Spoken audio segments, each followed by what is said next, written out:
Spain looks like a country built for vacation. That may be the most misleading thing about it.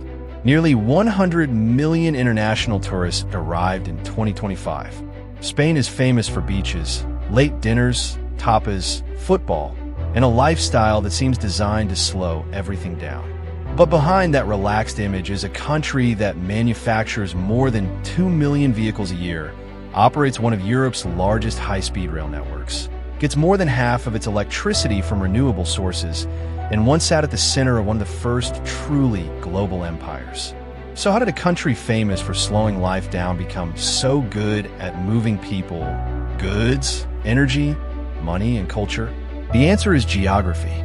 Spain's real advantage has never simply been sunshine. It has been connection.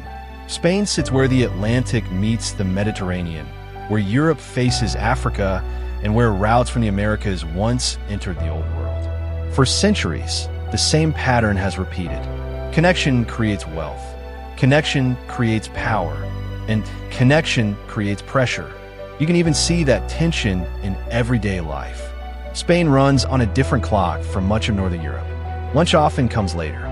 Dinner can begin when other countries are already thinking about bed. In Madrid, Barcelona, Seville, Valencia, and other cities, streets and restaurants can stay busy deep into the night. The famous siesta is real as a cultural idea, but the stereotype is exaggerated. Most urban workers are not disappearing home for a long afternoon nap. What survives more strongly is a social rhythm shaped by climate, long evenings, family meals, and a culture that gives public life unusual importance. That lifestyle is part of Spain's global brand, and it helps explain a staggering number. In 2025, Spain welcomed a record 96.8 million international tourists. But tourism is not spread evenly. The Balearic and Canary Islands, the Mediterranean coast, Madrid, Barcelona, Andalusia, and other major destinations absorb enormous visitor flows. That brings jobs, investment, and foreign spending. It also brings pressure. Housing becomes more expensive. Water demand rises. Transport systems strain. Local communities begin asking whether the success of tourism is changing the places tourists came to experience. And that is the first Spanish paradox. The thing that makes Spain attractive can also make parts of Spain harder to live in. But tourism is only the visible layer. Look behind the beaches and you find a very different economy. Spain's GDP reached about 1.69 trillion euros in 2025, and the economy grew by 2.8%. Living standards, though, are more complicated than the postcard suggests. Average wages remain below those of richer Northern European economies, while housing has become a serious pressure point in Madrid, Barcelona, the islands, and other high-demand areas. At the same time, Spain combines universal public health care, extensive public education, statutory paid leave, and a social system that reduces some of the costs households would otherwise carry alone. Spain has also remained a world leader in organ donation for decades. So the Spanish model is not simply cheap living in good weather. It is a trade-off. Lower average incomes than some northern neighbors, strong public services, rising housing pressure, and a quality of life that millions of Europeans still find attractive. Now move into the part of Spain most tourists never see. Factories, rail lines, ports, industrial corridors. In 2025, Spanish factories produced about 2.27 million vehicles. Major global automakers operate assembly plants across the country, supported by part suppliers, logistics firms, engineering companies, and ports. Spain also built one of Europe's great high-speed rail systems. The infrastructure managed by Adif Alta Velocidad approaches 4,000 kilometers, making high-speed rail part of ordinary inner-city travel rather than a technological showcase used only by a few. Then come the ports. Algeciras sits beside the Strait of Gibraltar, one of the world's most strategic maritime choke points. Valencia is a major Mediterranean container gateway. Barcelona combines port traffic, manufacturing, tourism, and services. This is the second layer of Spain's geography. The same country that attracts tourists also sits directly on some of Europe's most important transport routes. And Spain's industrial role goes beyond cars and ports. It is one of Airbus's key European production bases, supporting aircraft manufacturing, engineering, and defense industries. Energy is changing quickly too. In 2025, renewable sources generated 55.5% of Spain's electricity, led by wind and solar. Spain has something Northern Europe cannot copy in the same quantity: sun. Its dry interior, wide open spaces, wind resources, and position between European and North African energy systems give it the potential to become an even more important clean energy hub. Agriculture tells the same story. Spain has the largest vineyard area in the world, with about 919,000 hectares under vines in 2025. But wine is only one part of the map.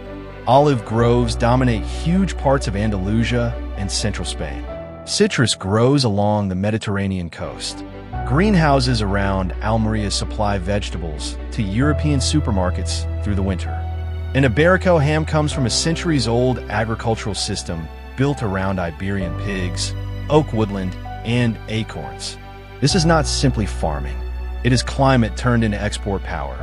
But why does one country contain tourism, heavy industry, agriculture, ports, renewable energy, and such strong regional differences? Now, the map finally gives us the answer. Spain covers about 506,000 square kilometers and has nearly 49.7 million residents. The Pyrenees form a major barrier in the northeast. Much of the center is occupied by the high Meseta Plateau. Mountain systems divide the interior. The Atlantic shapes the northwest. The Mediterranean dominates the east and southeast. And at the southern edge of the country, something extraordinary happens. At the narrowest point of the Strait of Gibraltar, only about 14 kilometers of water separates Spain from Morocco. 14 kilometers. Europe and Africa almost touch. That tiny distance helps explain almost everything that comes next. Spain has never been only European. Its peninsula repeatedly connected Europe to North Africa, the Mediterranean to the Atlantic, and later the Atlantic to the Americas. Roman rule left roads, cities, law, Latin, and Christianity. After the Western Roman Empire collapsed, Visigothic rulers controlled much of the peninsula. Then, in 711, Muslim forces crossed from North Africa. Over the following centuries, Muslim-ruled states in al-Andalus became some of the most sophisticated societies in medieval Europe. Córdoba became a major center of trade, architecture, scholarship, and learning. The Alhambra in Granada still makes that history visible today. But the peninsula never stayed politically fixed. Christian kingdoms expanded south over centuries while Muslim territory contracted. Then came the year that changed Spain's relationship with the world. 1492. The Nasrid Kingdom of Granada fell to Ferdinand and Isabella. And in the same year, Christopher Columbus sailed west under Spanish royal sponsorship. One geographic frontier closed. Another opened. What followed transformed Spain from a European kingdom into the center of a global imperial network. American silver crossed the Atlantic. Spanish ports connected Europe to colonies across the Americas. And through the Pacific, the Manila galleons linked Spanish America to Asia. This was more than conquest. It became one of the earliest continuous systems connecting Europe, the Americas, and Asia through trade. For a time, Spain stood close to the center of the world economy. But connection creates pressure too. Empire was expensive. Wars consumed resources. Inflation weakened the value of silver wealth. Rival maritime powers grew stronger. And over time, Spain's American colonies gained independence. The empire faded. The connections did not. Spanish became one of the world's great global languages. And modern Spain still carries layer after layer of that history. UNESCO lists 50 World Heritage properties in the country. A Roman aqueduct in Segovia. The Mosque Cathedral of Córdoba. The Alhambra. Medieval cathedrals. Gaudi's architecture in Barcelona. Few countries allow you to move through so many historical worlds in such a short distance. Culture followed the same outward path. Cervantes, Goya, Picasso, and Dali all became global cultural symbols. Flamenco, shaped by Andalusia's cultural mixture and especially by Roma traditions, became one of Spain's most recognizable exports. Even football reflects the country's ability to turn local identity into global influence. Real Madrid and Barcelona became international institutions. Spanish clubs transformed European competition, and the national team exported one of the most influential playing styles of the modern era. But football also reveals another Spain, a highly decentralized one. Spain has 17 autonomous communities, and regional identities can be extremely strong.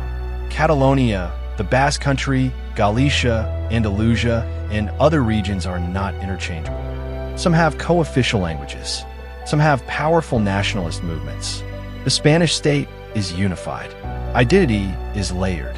And again, geography helps explain why.